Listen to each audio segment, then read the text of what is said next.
Deep inside a dark cave lived a bat. This cave was his home, a place where shadows danced on the walls, and the air was always cool and damp. The bat felt safe here, away from the dangers of the outside world. This was not an ordinary bat. He had distinctive markings that set him apart from the others, making him easily recognizable. His wings were broader and his eyes gleamed with a peculiar light. No, this bat was greedy. He had an insatiable hunger that drove him to hoard everything he could find. His greed was well known among the other bats. He always wanted everything for himself. Whether it was a juicy fruit or a tasty insect, he would clutch it tightly, unwilling to share even a morsel. "I'm so hungry." His voice echoed through the cave, a constant reminder of his never-ending appetite. "There's never enough food for me." He would often venture out into the night, searching tirelessly for something to satisfy his hunger. The other bats knew about his greed. They watched him with a mix of pity and frustration, hoping he would one day learn the value of sharing. They tried to teach him about sharing. They would gather around, offering him pieces of their own food, trying to show him the joy of giving. The greedy bat did not listen. He would turn away, clutching his food even tighter, convinced that he needed it all for himself. He thought only of himself. His world was a small, lonely place, filled only with his own desires and needs.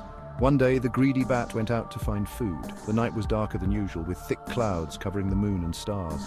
It was a dark night. The forest seemed more mysterious and foreboding, with shadows lurking behind every tree. He flew between the trees. His sharp eyes scanned the ground and the branches, looking for any sign of food. He looked and looked, but he couldn't find anything to eat. The forest seemed barren, and his frustration grew with every passing moment. "I'm so hungry." His voice was now tinged with desperation, a stark contrast to his usual greedy tone. "There's never enough food for me," he repeated, but this time there was a hint of realization in his voice. Perhaps, just perhaps, he was beginning to understand that his greed was leading him to a lonely and unfulfilled life. Suddenly the bat smelled something wonderful. It smelled sweet and delicious. He followed the smell. It led him to a big mango tree. The tree was full of ripe mangoes. The mangoes were big and juicy. The bat had never seen so many mangoes before. He felt very happy. What a lucky find.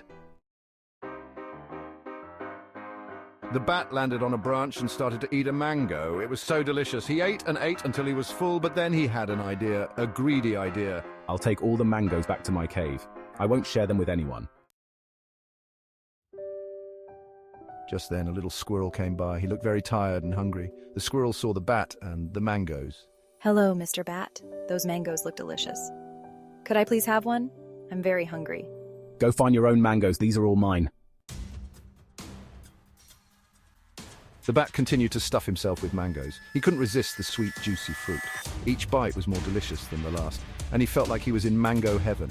The more he ate, the more he wanted. He wanted to take as many as he could carry. His claws were full, and he even tried to balance some on his wings. He thought he could manage it all, but he was getting greedy. He tried to fly back to his cave, but he was carrying too many mangoes. He was too heavy. His wings flapped harder and harder, but the weight of the mangoes was pulling him down. He struggled to stay in the air, wobbling and swaying. Thump!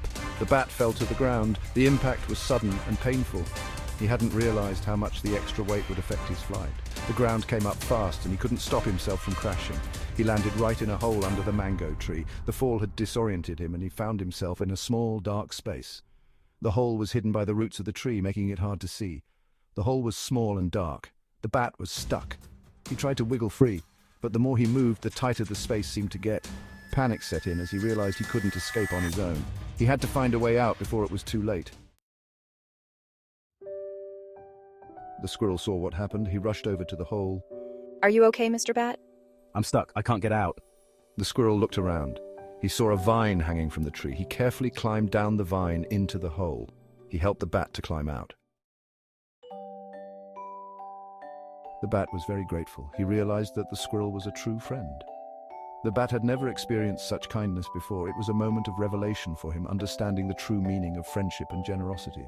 The squirrel's selflessness touched his heart deeply. He felt ashamed of his greed. The bat remembered all the times he had hoarded food, thinking only of himself. He realized how lonely and empty that had made him feel. Now he saw the error of his ways and wanted to make amends. "Thank you for helping me. I'm sorry I was so greedy. I didn't understand the joy of sharing until now. Your kindness has opened my eyes. I promise to be a better friend from now on. You can have as many mangoes as you want." The squirrel's words were filled with warmth and sincerity. He wanted the bat to know that there was no resentment, only a desire to share and enjoy the bounty together. The mango tree stood tall, its branches heavy with ripe, juicy mangoes, a symbol of abundance and generosity. The squirrels smiled. He and the bat shared the mangoes together. They laughed and talked, enjoying each other's company. The sweet taste of the mangoes was made even sweeter by the joy of sharing them with a friend. It was a moment of pure happiness and connection. They were both happy. The bat learned a valuable lesson that day. He understood that true happiness comes from sharing and caring for others. The bat felt a warmth in his heart that he had never felt before. It was the warmth of friendship and generosity. Sharing with others was much more rewarding than being greedy. From that day on, the bat was never greedy again. He became known in the forest as a kind and generous friend. The end.